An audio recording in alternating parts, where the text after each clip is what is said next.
In Washington, a bipartisan farewell this morning to Dick Cheney, a powerful but controversial vice president. Among those paying tribute, former President George W. Bush, who asked Cheney to oversee the search process for his running mate and ended up choosing Cheney. He needs people around him who care only about his success, who are prepared to give him honest advice and never sugarcoat it.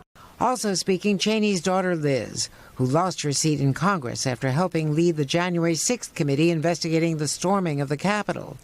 Another speaker, our former longtime NBC colleague, Pete Williams, a Pentagon spokesperson when Cheney served as defense secretary under the first President Bush. A lot of people, as they rise through the corridors of power, sort of shed people as they move up. Not Dick Cheney. He just kept acquiring, and he was very loyal. At just 34, Cheney became President Gerald Ford's chief of staff, the youngest person to hold that job. Later, he was elected to Congress and suffered the first of several heart attacks. After a tour as defense secretary during the first Gulf War, Cheney's greatest influence came during his time as VP.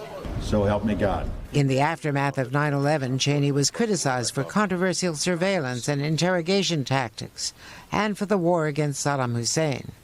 And we believe he has, in fact, reconstituted nuclear weapons. That proved to be wrong, prompting harsh backlash against Cheney. After leaving office, Cheney had a heart transplant.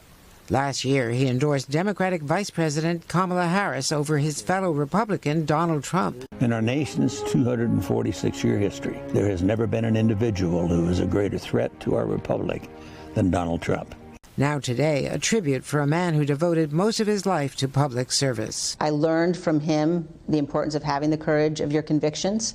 I learned from him what it means to stand up for what's right.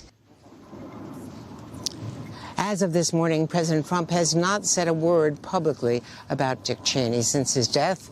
No one from the White House is expected to attend today's services. Savannah. Andrea Mitchell at the National Cathedral, thank you.